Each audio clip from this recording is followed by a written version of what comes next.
Welcome back to the XG podcast. This is episode 28 with Jesse and Jerry.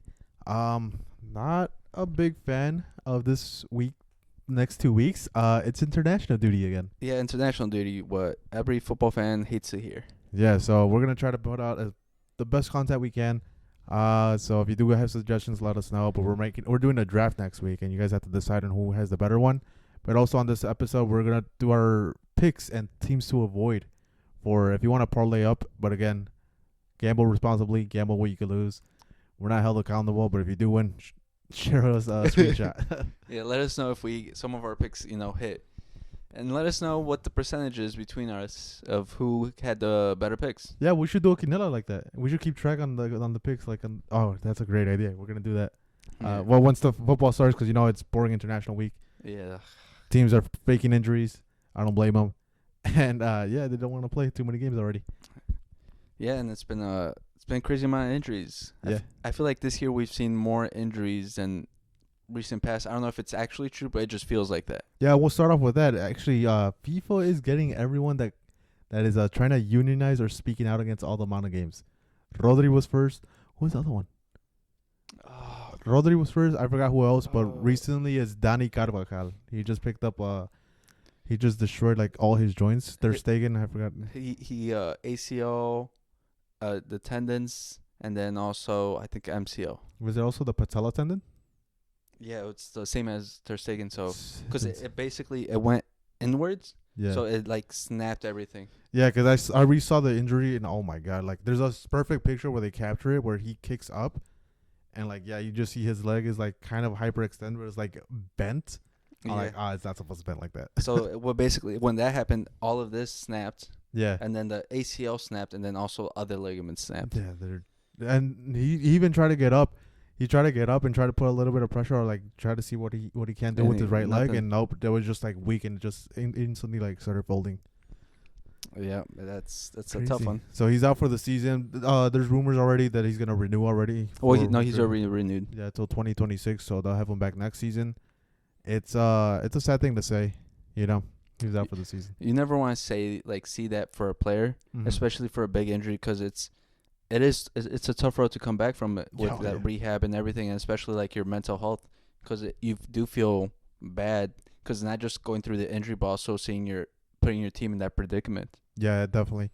And as a rival, you don't want to see it. You want to go up against the best.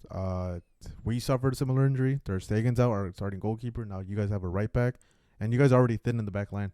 So now Lucas Vasquez is gonna have to fucking step it up his old ass.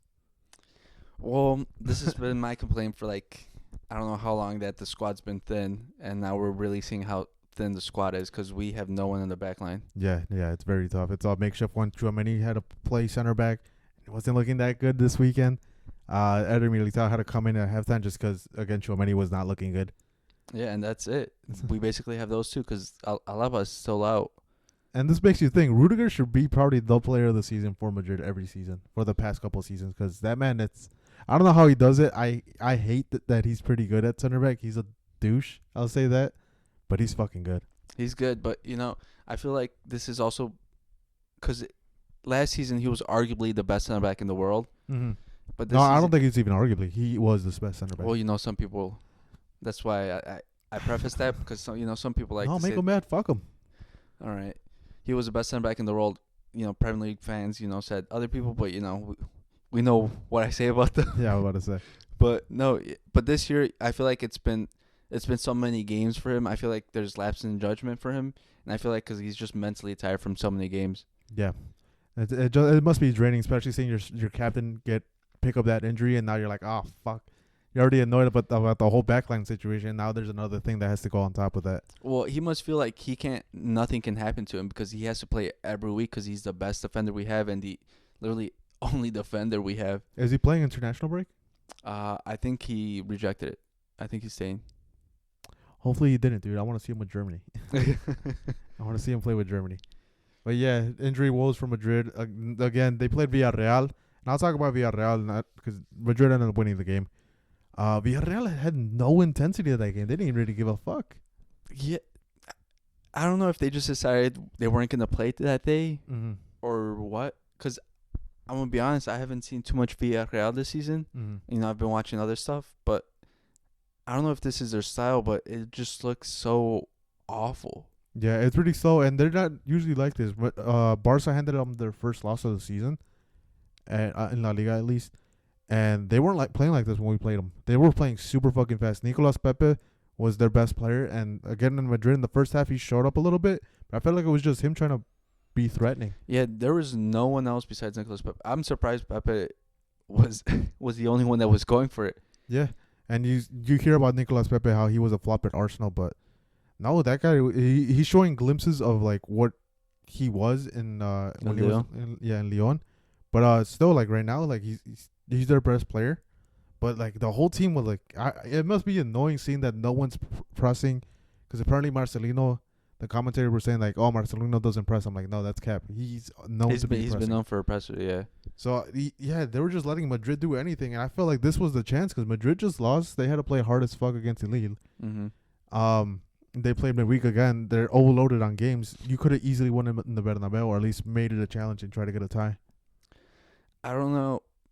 There's like no explanation for it because it doesn't make sense to me as I was watching, because they need those points, or like this was a perfect chance to like snatch points away from us, but it's like they decided not to today. Yeah.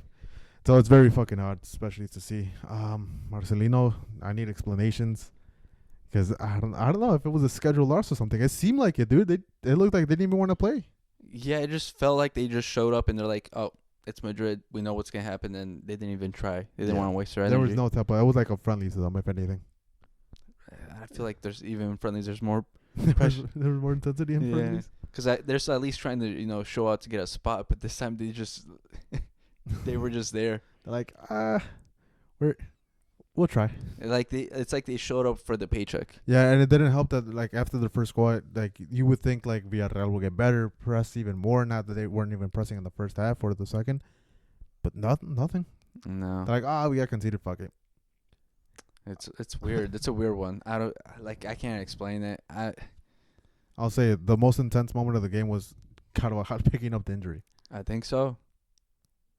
Yeah, because I'm trying to remember, and that there was literally no other moment. Because even Vinny's goal, like, no one pressured him. He was, like, off there, and then there was, like, 3 defenders around him, and no one was there to pressure him, trying to, have him pass the ball or anything. And then they just let him shoot. Yeah, that's what I was thinking. He had no pressure. And then on top of that, he made a weird stub. He took off Albiol to put on Eric Bailly, which makes no sense because Albiol didn't look tired.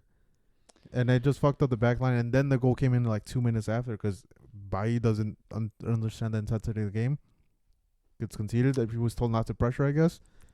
And yeah, I don't know. Fucking great game, dude. Yeah, didn't understand the pressure. I think he was confused that there was no pressure. Yeah, thankfully I didn't bet on that game. I would have bet on Villarreal, but nah, fuck that. Yeah, it was. Thank God, I was happy. I'll say that.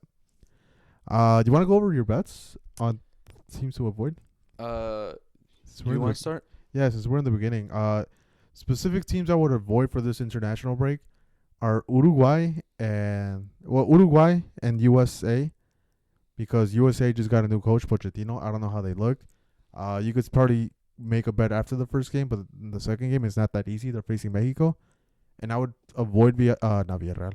I would avoid Uruguay betting on them this weekend because there's turmoil in the camp. Luis Suarez recently retired, and he came out and said how Bielsa was too focused on like the camp and not letting players do anything at all. And then Federico Valverde just came out and backed up Luis Suarez on his words. So there's like butting of heads. So they might try to get him fired or something. But yeah, I wouldn't bet on. I'd avoid him. I'd avoid betting on Croatia. They're playing against Scotland. Yeah, it might look like an easy scheduled win, but I feel like Croatia is currently in a stage where they're rebuilding. Yeah, they're changing of the old guard and trying to switch over to the new young players. Like I was gonna say Bergvall, but he's Swedish, so yeah. But no, I feel like right now we're just gonna be seeing Croatia sort of fall down, sort of like similar to Mexico, where there's like, not the older players are moving away, and now the new generation's coming in, and it doesn't look as bright as before. Yeah, that's a good pick, to be honest. Yeah. You don't have anyone else? I have. Who was it? I just had them right here. Germany. You would avoid betting Germany? Yes. Interesting. Like I said, I think Rudiger's not going to the camp, and I just, Madrid seems to be falling down, lack of creativity, no possession in the midfield because we lost Toni Kroos, and I feel like it might be a similar situation with Germany. Okay. Interesting. Teams to bet on, Sweden. Sweden. They have a great partnership at strikers. What is it? Alexander Isak and the Sporting striker. I don't even know how to pronounce his name. Oh, Jokeris. Yeah, the Swedish guy. Yeah. So that's a great team right now. They're in form. They're playing great. Again, strike partnership is fantastic, and then they have Kulusevski building on top of that. So it's a definitely team I'm gonna keep on the radar and definitely make a couple bets on them. Do you have anyone? I have two. Who? Portugal, easy, Mm-hmm. and then Serbia. Serbia. I'm surprised. Serbia against Switzerland. Sesko. Benjamin. Oh, okay. Sesko, that's it. Another team I would avoid is probably France. Oh, yeah. You did mention France. Yeah, I forgot about France. France. They just Griezmann just retired from the national team, and then Mbappe picked up the mystery injury. But he's out. He's not there. So we're gonna see who's gonna step up. Probably Barcola, but then again, Barcola's also falling down recent weeks. yeah, he hasn't been consistent as much. But yeah, we'll see who it is. Dembele again, another one. He has disciplinary issues. He already apologized, but still, avoid France. They lost their creator. Who the fuck are they gonna play? Probably for another defender or someone. I don't know. I think that's gonna be the most boring game yet, because we know the champs, and he's gonna play with like 8 defenders and 4 CDMs. Yeah. They're facing Israel for the first match, but still, it's like, avoid France. And the second match, I forgot who they're facing. But, yeah, I don't trust them right now. Until we see what the dynamic is after that, then I'll bet them. Because even the second match is on Monday. They're playing Belgium. Yeah. And Belgium, they're trying to create something. Italy is a low-key team I'd keep my eye on, though. I didn't think they were going to be able to beat France last international break, but they clearly did in France. They're facing Belgium and Israel this weekend, so it's a good team to keep an eye on. Yeah, especially because they have a lot of young talent coming up recently. Mm-hmm. Similarly to like how we've mentioned previously, the rise of Serie A. There's young Italian players coming out, and they're starting to look, like the old Italy, where they have a influx of talent everywhere. Would you ever place a bet on Brazil right now? No. Yeah, they're fighting for their qualification at this point. They're in the bottom. Brazil's in a chaos situation, I think, similarly to France. Yeah. But unlike France, they just don't have talent to the same level. I was going to say, I'm interested in betting on them just because Vinny's not going. And I feel like Vinny was kind of I think the shirt is weighing on him, but they call up Rafinha and Savinho's going to go. So I think there's going to be those two playing the wings. But I think more question marks are in the defense. Oh, okay. Because I think Militao's not going. Yeah. And then Alisson recently got injured as well. Mm-hmm. So I don't think he's going. And I'm not sure about Ederson either. Okay. So who's going to be the goalie? And then also that back line. That doesn't solve any questions. Like before, they had stars everywhere in the back, but now there's not that many. Yeah, if anything, I'm interested in betting on them just because again it's Brazil. I'll probably put them in a parlay, but again I would not bet big on them. Like you just said, there's question marks, which I didn't know, but it gives me perspective, and I'll probably avoid it. But again, I'll put them in a parlay or something. Yeah, it's crazy because it might be just nostalgia speaking, but before we would look at Brazil and you'd see star players everywhere on the team, even on the bench. Yeah. But now you look at the starting 11 and you're like, I don't even know why he's starting. Who's CDM? Probably Casemiro. And that's questionable. Yeah, it is. But yeah, there's a couple of things to look out for. A good one is Argentina. They got Messi back. Argentina's back. Messi's back. A couple good matches. The one they're playing at home is gonna be probably the easy win. They're facing Bolivia. The first match they're facing Venezuela in away, and that one's really fucking tough. Do you know if they called up Nico Paz? No, I'm pretty sure they didn't. Because I know he's been because he went to Como, and recently Como's been having an upturn, and it's coincided with him getting like more playing time, and he's like starting to look good, like showing the promise that he's had for the past couple of years. Yeah. No, I don't think I haven't seen the list, but I don't think he was called up. It would have been a big deal. I do follow a couple accounts on Twitter for Argentina, and I haven't seen his name. Oh. I saw Messi everywhere though, but it probably did get overshadowed by that, to be honest. Yeah. The Messi thing. But yeah, those are our picks. Keep an eye out. Share the winnings if you guys end up winning. Yeah, or just share the episode. Like share it to 5 people minimum. Yeah, dude, because I've been seeing some insane bets, and I'm like, that shit's not gonna hit. But ours are more realistic. Ours are more realistic, but whatever we say, usually the opposite. Yeah, I know. People look at France and they're like, oh, they're gonna win. No, they're not. But our other topic is gonna be the injury thing. What are your thoughts on like these injuries that are quote unquote might be real, might be fake, but to get out of international duty? I feel like there's probably truth to them. I feel like it's probably 80-20. 8% are false and then 20% are true. Because I feel like some are actually happening. But I feel like it's just the players like listening to their body and like, you know what? I don't feel like traveling thousands of miles to go play a friendly, basically, with the national team, and then come back and then just like risk injury and then miss out a lot of time for your club. Yeah. I'm trying to see if there's a list of players that are not going to international duty. Yeah, because I know there's been a lot of rise for like players missing international breaks.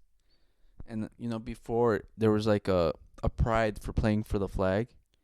But now it's become less about like your pride in your country, but more like, they're scheduling so many more games to just generate more revenue for them, for the FA. Yeah. But so there's like no reason for them to like go risk their bodies and like ruin their paycheck just to play a friendly for no reason. So here's a couple of players that rejected international calls. Jude Bellingham, Gravenberch, Verratti, which I'm surprised he got. The Italian midfielder also snubbed the call up for. So he's the one. That's interesting. He's playing in Saudi, but he rejected the call up. Eddie Nketiah, he snubbed the Ghana call up. Adrian Rabiot, which I'm no one's surprised about that. Let's be honest. But who else? Well, Mbappe. That one's the interesting one because he had a hamstring injury. He was supposed to be out for 3 weeks, but then he came back early against Lille. Played again this weekend against Villarreal, but then he's saying like, "Oh no, I'm injured. I'm not gonna go." Yeah. So it says more about you. If anything, you might create more like French fans are gonna be upset about it. Yeah, I know. I've seen a lot of accounts or reposts about people saying like, "Oh, that it's causing him to lose a lot of fans," and like they used to hold him like in the pedestal, and now they're starting to take him off and like be angry at him for how he's doing things. But I'm not too surprised. Like even though he plays for Real Madrid, we've seen this side from him for years now. Yeah. So I don't know why the France fans are acting surprised now that it's happening to them. Yeah, it's because it never really happened to them. But yeah, now they're going through it, and it's pretty insane. But yeah, people are turning against them now, and it's in a way it's poetic to see, in my opinion, because I've said it forever. You said it too. He's kind of a diva. He's been a diva ever since he's been at PSG. Yeah, and I feel like it's been showing, but people were looking at it with the rose-colored tinted glasses, saying, "Oh, but he's our like star and everything. And he carried us to a World Cup win, which he really didn't when he was younger, or like he's had horrible Euros, but he's mostly shown out in like club. But they just hold him to this pedestal and they just ignored everything else that was happening outside of football or led to decisions on the field. Like he got rid of Neymar, saying that it was gonna be his team, brought his friends in, ruined the club's chemistry and things like that, and then just left. It's pretty crazy. Now it gives you more of an insight, and you can never argue the fact that Messi and Ronaldo have never really done anything like this. Even I'm pretty sure they've played through injury before. Messi played the World Cup injured. I'm pretty sure Ronaldo has tried his best to play anything injured. Yeah. So it just shows you that those players are more dedicated and have love for that country than Mbappe. And that man won them a World Cup. Again, like you said, they put him in a pedestal. It's like, yeah, I don't want to play. I'm trying to rest up for Madrid. He's like, fuck you, bro. Like, we need you. Well, I think it's just crazy because we grew up in a generation where we had Ronaldo and Messi, where they played every game. They wanted to be in every game. They showed out in every game, and yet they would still show up for international duty, and we never had to worry about them missing a game because we knew that how dedicated they were and how much they take care of their body to be able to do their job. Yeah. But it feels like it's falling on deaf ears on like this new generation. They just like don't care about like the love of the sport. They just mostly care about like their image and the paycheck and like Instagram lives. Yeah, if they're out for 6 months, then that means like, oh, it's money lost. When compared to like Messi or Ronaldo, were ever out for 6 months, they're like, oh fuck, I'm not on the field. Yeah, they're like, oh, this is not what I want. I want to be on the field, and they're like, they don't care about like the money per se, like they do, like any reasonable person would, but they're like, oh, I'm not gonna reach the level that I want. I'm not gonna break the records that I can achieve. Yeah.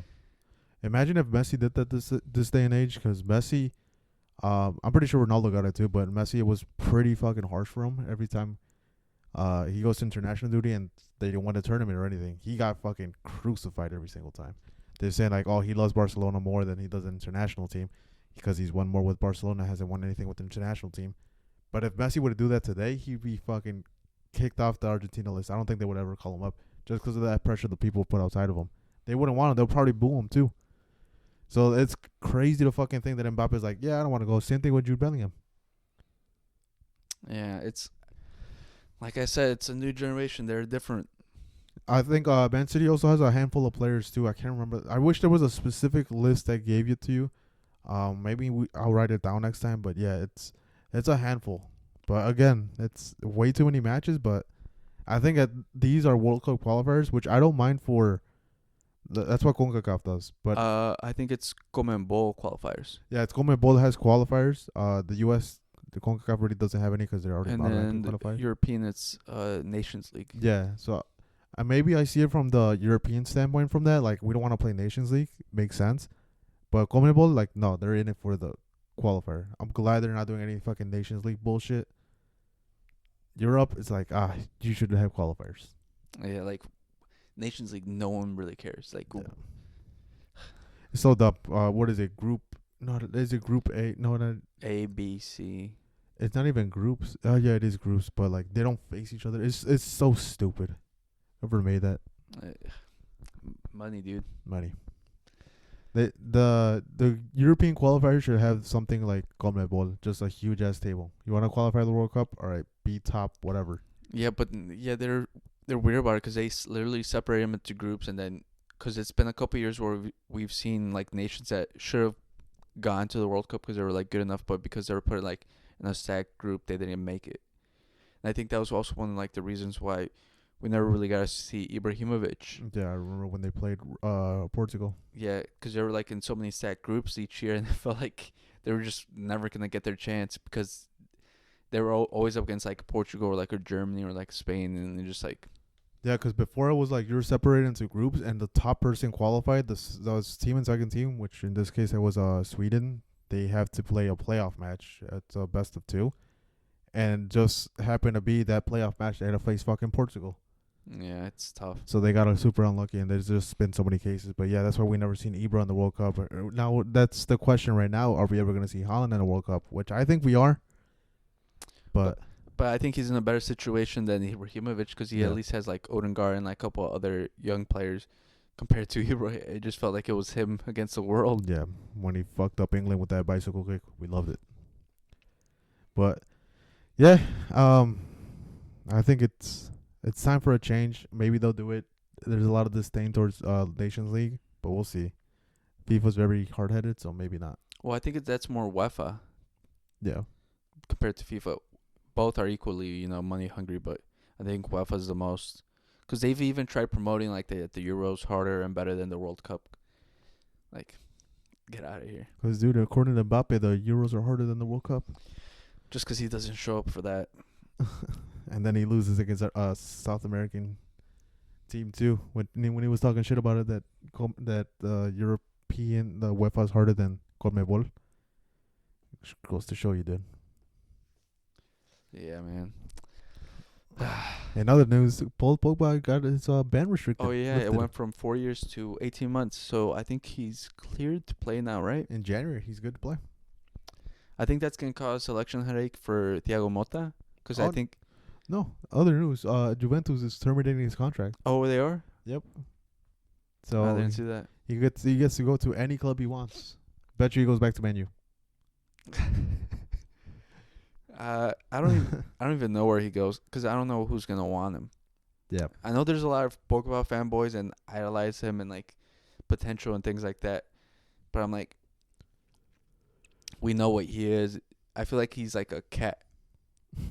Like a cat. Yeah, like, everyone hyped him up because of like this big potential, and he puts up sort of big numbers like when it doesn't matter, and then when the moment shines bright, he disappears.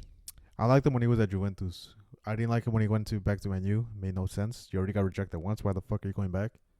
And again, he threw his career away playing in that shit club. Because Madrid and Barca both wanted him. Yeah, because every team wanted him when he was in Juventus, and everyone thought he was going to go to like a big club, and then he's decided to go back to Man U for some reason. A struggling Manchester United. Yeah. And there he just went from coach to coach, never finding like his position or his spot, and never having like the players to like how would you say it? Like raise his level or like up to his level that where he could show out, because like whenever he would go to France, you would see it, but that never happened in Man U. Yeah, he never had the complementing players. I think if anything, Ibra when he was there, it was probably the best combination because it was like a level to his standard. But even then, that was an older Ibra. So like, yeah, he never fulfilled his potential, which is sad to see. Won a World Cup, yeah, but like we wanted to see that consistency because that man was fucking amazing. I think he's probably better than any player right now, or like hyped player. Yeah. He's what Jude Bellingham thinks he is. I don't know, because I think they're two different players, because I feel like Pogba was pure like technique, but he had the physical traits to do whatever he wanted. But I felt like he was always lazy about it, so he just wanted to like make that line breaking pass or like crazy long shot and things like that. But like running back and forth, because we all thought he was gonna be like that box midfielder that would just dominate the entire field, but he never did that. He did that at Juventus. But nowhere else. Well, Juventus, France, but yeah, other than that, Man U, no. No, because even in France, I feel like when he won the World Cup or the Euro, or like that Euro where he looked good as well, it coincided when Kante's rise, and so basically France had Kante there, and then they had Pogba, and that allowed Pogba to do whatever he wanted because Kante was everywhere on the pitch. Oh, true. I see. Yeah, so he was more of a deeper role. But yeah, like you said, in Juventus, it was clear and obvious where he was going up and down. Because he had what players next to him, like Marquinhos and Pirlo. Pirlo was not going to fucking run. Yeah. But, yeah, I don't know what club he goes to. I'll be interested to see where he goes. I think probably not Premier League. It'll probably be way too fast. Maybe a Spanish club. Probably Saudi. Yeah, true. Oh, my God, bro. Saudi's going to ruin him. Then what's the point of coming back? You're not actually coming back. Why did you go to Man U? I don't know. Exactly. Yeah. Oh my God. Oh my God, dude! You just ruined it. I'm over here thinking, the possibilities of the clubs you could go to. Maybe Inter, maybe AC Milan, or even fucking Napoli. You're right. He might go to fucking Saudi for the paycheck. We gotta remember who we're talking about. Pogba. For real. We gotta think of Pogba the man, not the player. Oh my God, bro! You just ruined my dreams. He comes to Barca, bro. He comes to player. No, I wouldn't want to touch him right now. That man's gonna cause more off-field drama than anything. Yeah, so I recently sent you a link talking about how the Premier League wants to introduce halftime interviews to the game. Yeah. What is it, like American football style? But I thought I told you that it was like something La Liga's already started to implement. They have right after, as soon as halftime whistle blows, they go to one of the coaches, they speak to him, interview him, or even a player. But in the article you sent, they said that the player being substituted out was gonna get interviewed. Yeah. And that's gonna be fucking interesting. Those interviews are gonna be fucking hilarious. That's gonna be crazy if it does happen, because you're a player, you just get subbed out, and you're pissed. Because we've seen it a couple times where players are just like, "Why are you taking me out?" Yeah, and oh my god, in a way it's gonna make great content, but in the other side of the coin as well, like the other side of the whatever card, it might cause turmoil between the clubs. Yeah, like in the club, I guess. Yeah, because it's gonna be crazy. Because like certain situations where we know like it's good and harmonious. Like for like Arsenal, say like players in Arteta, they have a clear understanding now, and they're like sure mutual respect. But like you look at the Man U situation where Ten Hag's on a hot seat and he could be fired at any game, and there's a clear disconnect between him and the locker room where some players are clearly like ignoring him and like just are waiting for the new coach. Yeah. Especially like Rashford, like the past weekend when he was playing against Porto. Yeah. And he was like, he was playing the best he's played all season, and then Ten Hag just subs him out.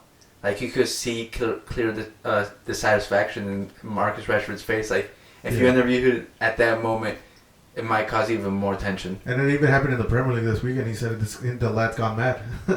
So imagine the interview. I would love it, dude. In that way, I do love it, but in another way, it's like it's sad to see like I said, the downfall of certain relationships with coaches. Oh my god! But I think it's just a bad idea. Like leave the players alone. They're clearly not happy about the subs. They're maybe I don't know. Maybe they're gonna be going rogue and as the player that's being subbed off that's fucking losing. But even like, I feel like it's just going to cause a lot of problems, because if you're a player and you're losing like 2-0 or whatever, and then someone just comes up, puts a microphone in your face and like, how do you feel about it? I'm pissed. Like, what do you mean? What do you want me to say? Yeah, everyone's going to expect the same fucking answer. Yeah. Like, if you think someone's going to go off and be like, oh no, it's because we did this wrong, we did this. I can't wait until they say it's the fucking gaffer's fault. Yeah. Or some shit like that.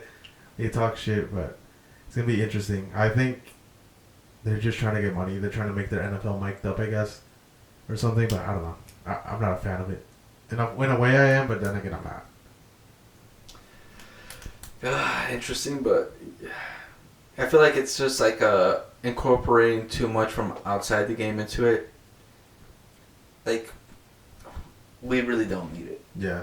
Like, the Premier League already has enough fucking money. You guys don't need more money. And plus, like, I feel like it's also takes away from the game, because people are just going to be like, oh, forget what's happening in the actual game. Let me see what this guy has to say about what happened. And that's my biggest pet peeve when it comes to like watching games, when they cut off from the gameplay. Clearly, it might be a fucking goal kick, but you never know. A mistake might happen from that fucking goal kick, and they give up the ball, and then you miss the goal because you're gonna see a fucking stupid ass halftime interview, or they're showing a stupid ass ad. Yeah, and it'll piss me off because you know how they'll do it. They'll like cut to like half the screen. The guy's gonna be interviewing like for like I want to say like 60% of the other side, and then there's gonna be an ad in the bottom, and they're gonna be asking him like dumb questions, and he's gonna be giving boring answers because he's gonna be media trained. And then while that's happening, there's probably gonna be like a quick counterattack, and there's gonna be a goal, and everyone's gonna be like, "What happened?" In other news, we got some predictions right. This is why we're gonna start the betting thing and like giving our predictions. For the Champions League, we got a couple of the results right. Well, yeah, we did. We said to keep an eye on our Aston Villa, Bayern Munich. We both had Bayern Munich, but then again, we didn't. I didn't straight away from Aston Villa, knowing that Duran might score, and he fucking did, and he scored the winner. Yeah, I thought that Bayern, like I said, I thought it was gonna be a close one between Bayern Munich and Aston Villa, but because I didn't rate Company, and it's showing so because they're starting to show struggles, but I felt like they were just gonna out talent Aston Villa, and it didn't happen. And then again, one of the better goalkeepers in the world, Emiliano Martinez, ended up fucking saving the shit out of Aston Villa. So he played a huge fucking part in that. Yeah. to win that game. Oh my god. But yeah, it's a big surprise for Aston Villa to win. But it's a huge one. Emery masterclass, if anything. Like we said, him in Europe, He somehow makes it work, dude. He's a genius. Um, the other match was a huge fucking defeat. Is Atletico Madrid. versus Benfica. I called it. I said I said they were gonna get blow. I think I said like 4-0 or something. Yeah, you said something like that. It was crazy, but I was right, dude. Haters win, dude. Haters win. Haters win today. But yeah, it's no surprise, to be honest, because no team likes playing. Like, if you're not from Portugal, you don't like playing there. No, They have yeah. a great record there. Yeah, their environment, the fans, it's crazy. Yeah, because on the other side of the coin too, like on the Thursday game, which was a Europa League game, it was Man U versus Porto. And Porto was winning. I mean, Porto was losing 2-0. Man U was up, and then Porto instantly flipped the score, tied it 2-2. Then they went up 3-2, which easily they should have won the game because Bruno Fernandes got another fucking red card. Hey man, your players are looking I back. know, man. I was talking good about him. Now he's fucking shitting the bed. Whatever. If it helps with Man U's downfall, I'm here for it. But no, fucking Harry Maguire ended up scoring the tying goal. But Harry Maguire. But Ten Hag has no control of that fucking team at all when it comes No. to like controlling a match or anything like that. But yeah, a huge win for Porto. They thought it was gonna be easy, 2-0 up. Oh, we're cruising. Cap. Here comes fucking Porto just to score. Yeah, and then the worst result of the week. PSG letting me down. Yeah, PSG letting both of us down, dude. We thought that we were gonna win. And then they just it's like they didn't even show up really. Yeah, Havertz is having a great season so far. People were talking shit about last year, saying he was a huge waste of money, but he's been scoring on the big occasions and consistently scoring even in the Premier League. Yeah, and then Saka got the free kick goal. It was kind of, Oh, I like those free kick goals. They're pretty funny. I forgot what it's called, the chamflazo or some shit like that in Spanish. yeah, just bad communication there. Bad communication. You shoot directly at goal. Someone's might get a touch in, but no, they just everyone dummied it for some reason, and I went in. So, and if anything, that's the only time we've ever seen Saka show up this part of the season. Yeah, dude. I think Arsenal fans should enjoy before he starts pulling his leg again. Yeah. And then another result is Leverkusen versus Milan. Leverkusen is showing out, bro. Yeah, I told you. I called it. Yeah, you are. Yeah, Milan's looking bad in European competitions. They're like no points. Yeah, no points. But yeah, this one was a very tough defeat because it was only 1-0. So it was a very hard and fought off match, I guess. Yeah. Dortmund destroying Celtic when Celtic was looking good. And they got destroyed 7-1.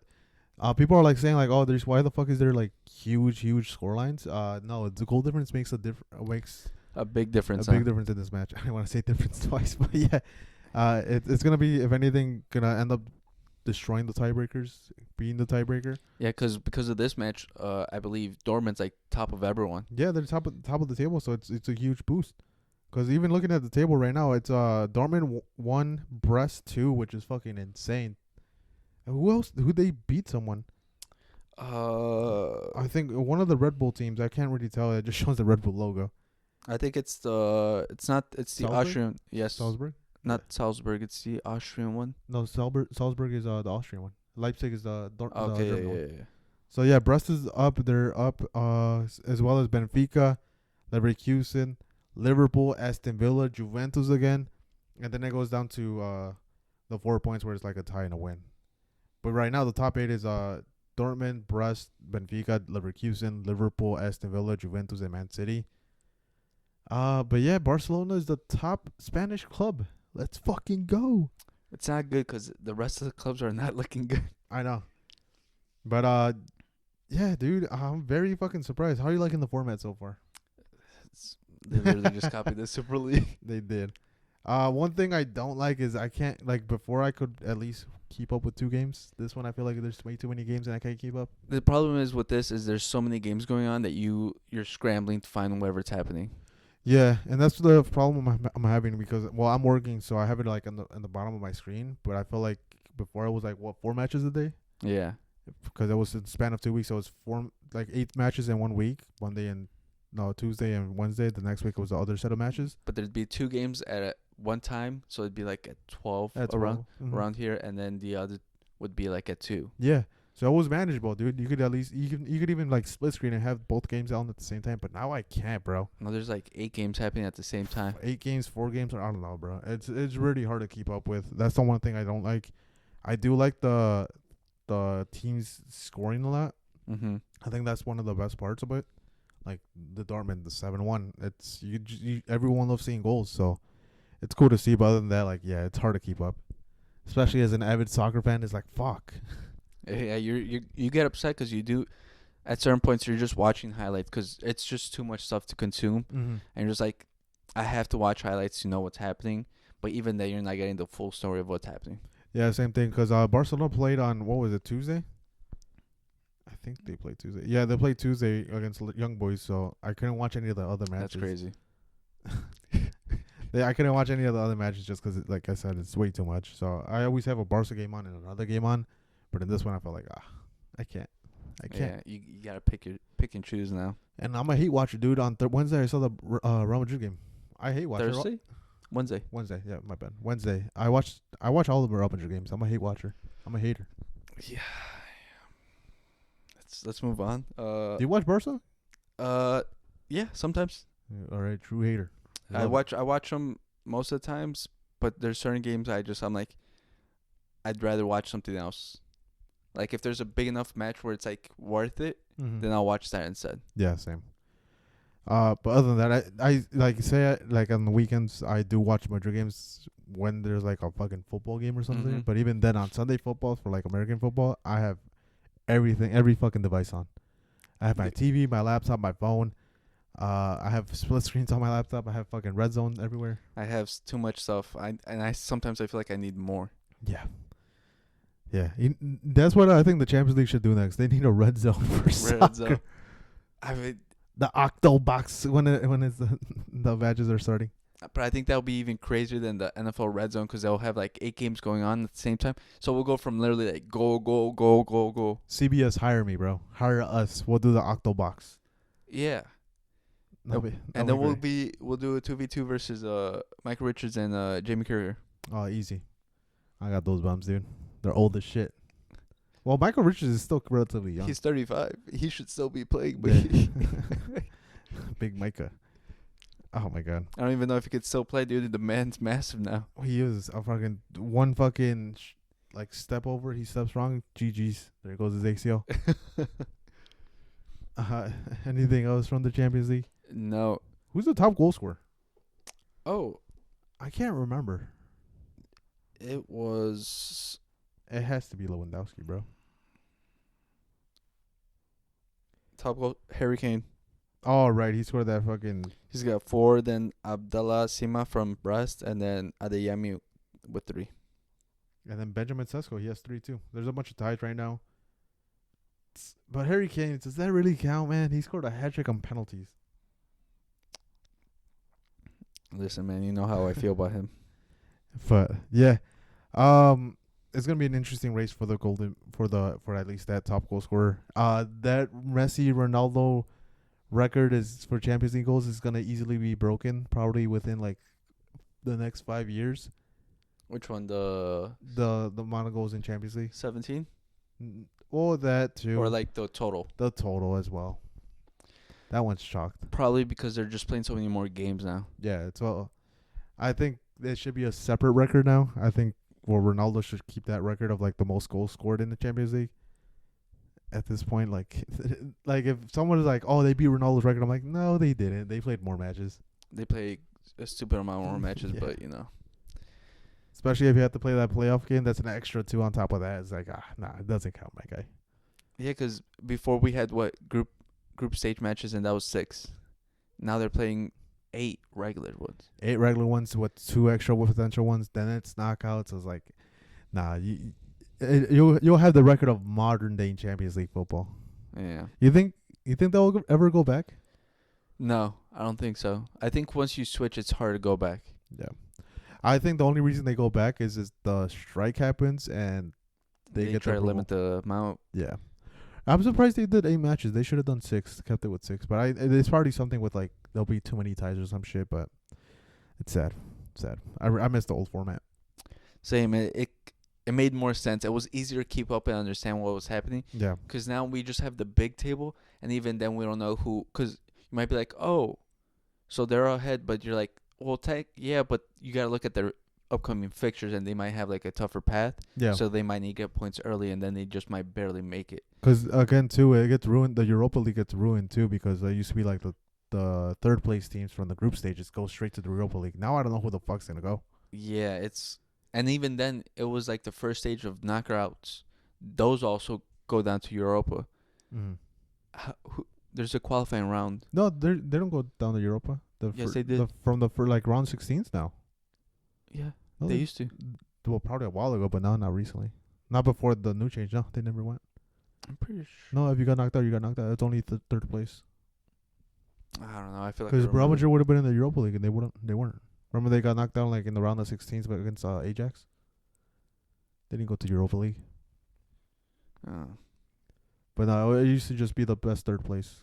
But now it gets ruined because I think Europa League might get more matches now too. So it's like more match. And don't they also go from Europa League to Conference League? Yeah, that used to be the thing too. Third place in Europa League group stages, they would go down to the Conference League, and the Conference League just got added 2 years ago.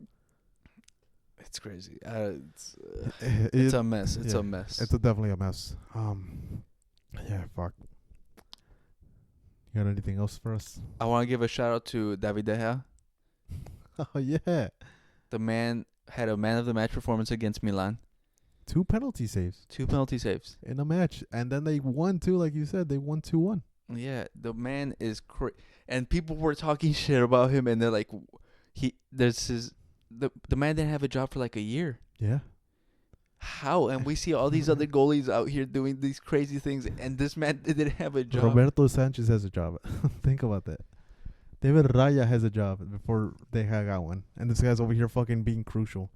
It's crazy and he came out literally off the street and just gave a man of the match performance, and people were complaining.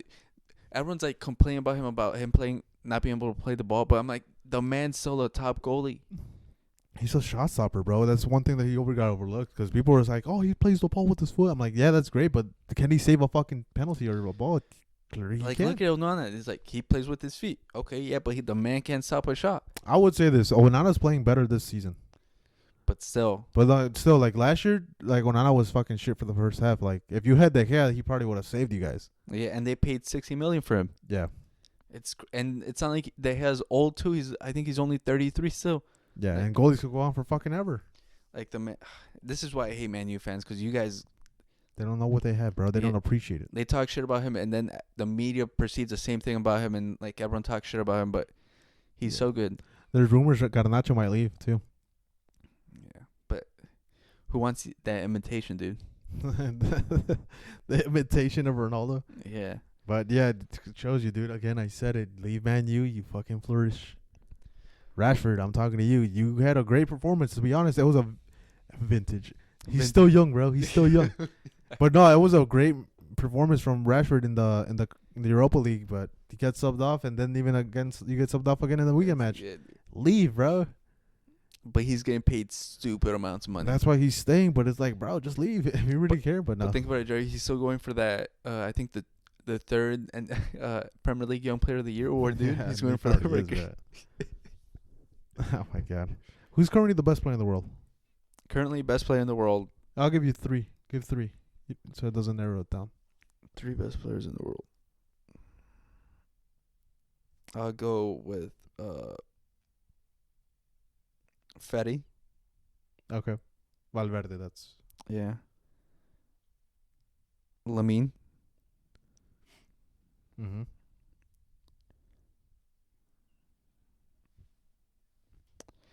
See, I would have gotten Rodri, but he's injured. I don't think anyone else from Man City. Or at least like this season, Yeah. You know what? I'll go with Musiala. Interesting. I think he's been good. I say Wirtz, Lamine, Cole Palmer. I gotta give it to Cole Palmer, even though his fucking team disappointed me this weekend. They couldn't beat Nottingham Forest to win my bet. Fuck you guys. I think Cole Palmer, he's putting up things, but I still think like I said, I still don't think Chelsea's competing against the top teams. And I feel like Musiala last year, he carried a shitty one of the worst Bayern sides we've seen in years. Yeah. And carried them at least to like still Champions League spot. Yeah. And now this year, I think Olise, he's doing really good, but I still feel like it's still Musiala's team, and I think he's gonna raise another level this season. I see. I just haven't really heard his name that much this season. That's why I'm like, Musiala. But I'll probably check out some Bayern games. I was tempted to say Pulisic just for the memes, but he's also going off. So. He's having a great season. I can't. He scored again. He scored again. He has 6 goals in the Serie A, so and that wouldn't be a bad shout either. Or Brendan Johnson. Brendan Johnson too. Lewandowski, bro. He has 10 goals so far. Top goals for La Liga. Yeah. He's back. Oh, Rafinha too. I forgot about him. I'm just gonna name off the whole Barca side. All right. Not the defenders though. Not the. Nah, we're good. We're good. We had one fucking mishap, but that was 2 17-year-olds, dude. You can't blame them. What makes a big club? What makes a big club? Trophies, longevity, history. Simple as that. There's a bunch of clubs claiming to be big clubs. No. What's a big club? Name the big clubs. Barca, Madrid. Barca, Madrid, Inter, Liverpool, Man City. I think at this point they're a modern day big club. Man U used to be big, but they have. Oh, they won a couple of trophies, so they're still like on the brink of it. Fuck. The weird one is Chelsea. See, the thing is with big club, what the thing is like, we also have to take. I think league position is, cause like sure trophies and things like that, but you might have like a miracle run or things like that. Mm-hmm. Cause you say Man U, but last year they finished in 8th. Mm-hmm. They're currently I think 13th. Chelsea, sure they've won Champions Leagues, Europa Leagues, and they've won titles, but I feel like they all come at like the cost of something else. I don't feel like we've had consistent doubles from them. I don't feel like they consistently finish in the top 4, because we've seen them, like past 2 years, they finished outside Champions League spots, and also even before that, they still finish sometimes 12th and things like that. But it's like they're a weird club because they'll finish 12th one year or 10th, and then next year they win the Premier League. Okay, so on top of that, it has to be consistency in order to be considered a big club then. I think so. For a big club, I think you got to be consistent, especially like current form. Mm-hmm. You have to have like history, like champions, like cups and things like that. And also, I feel like there's a certain prestige of being like, can you attract players away from another club? Like, if you look at it, like, if your player is tempted to go to a different team because of the stature, I feel like that shows that you're not a big club. Like, if you ask anyone else, like, you go to Madrid or Barca, like, there's obviously a difference. Yeah. But, yeah, I think easily the top biggest clubs in the world is Madrid, Barca. Yeah, and then I feel like from there it's, like, Bayern. Yeah. And then from there I think it's Man City. And then I think Inter is there considering everything else except for, like, prestige. Like, I don't know, because of the money and the Serie A situation, I feel like people are less willing to go to Inter, even though I think it's such a great situation for players because they develop so well there. Yeah. So keeping that in mind now, I can remake my list. So Madrid, Barca, Bayern, like you said, Man City. I think that's the only Premier League club because, like you said, consistency. And then Inter Milan. Yeah. Because if you look at it, even Liverpool, I question them because look at Trent's being linked to Madrid and everyone's like, it's a step up still. Yeah. It's like you mentioned right now, like, how can I take a player away from you? Would your player leave for my club? Yeah. Like you said, I think I forgot about that part, and I think you made a valid point. That's considered a big club because you've seen players take pay cuts to go to Barcelona, Gundogan being one of them, and there's a bunch of other ones, Lewandowski. So that's a big club in my opinion. Yeah, because like if your player isn't willing to do that, it shows a difference, especially if they're like people will say Arsenal, Liverpool, and Chelsea and all these clubs, but they get linked to us and they're like they're willing to take a pay cut. So I'm like, I think that's the difference. Yeah. Damn. I didn't think of it like that. But yeah. Fuck. Who's not a big club? Who do you think considers themselves a big club but isn't? Arsenal, Tottenham. Well, Tottenham not as much anymore, but like in the 2010s era, they were trying to push that shit hard. Yeah. I think most Premier League teams consider some big clubs just because they steal from other teams. But I feel like that's just money at that point. It's not necessarily about like the lore of the club. I think like there's like fallen ones like before we had like Milan. Milan would have. I feel like they used to be on the same pedestal as like even Madrid, Barca, and like Bayern, but they've fallen off so much because of the football wise. Juventus, they have the history and everything. They had a longevity of like winning the Scudetto. They kind of fell off since that Ronaldo left and all that because there was a bunch of issues situation the money situation. Again, I think they would have been easily a top club, but they have that losing streak of losing Champions League finals. It doesn't help their case. But no, they're still a big club. And it's Italian football at least. They used to take everyone's players. Yeah. They got Pogba back like nothing. Yeah, but not a good case. Not a good case, yeah. But you have anything else to add? No. Nothing yet. Yeah, send us your pay slips then, or your pay slips, your parlays on the teams we told you to avoid to bet on as well. Yeah. Shout out to Dino, shout out to Irving, shout out to whoever watches this shit. Make sure to share that to a friend once you fucking win and tell them where you got the picks from. And tell an Arsenal fan once a day that they suck. Thank you. Peace. Peace.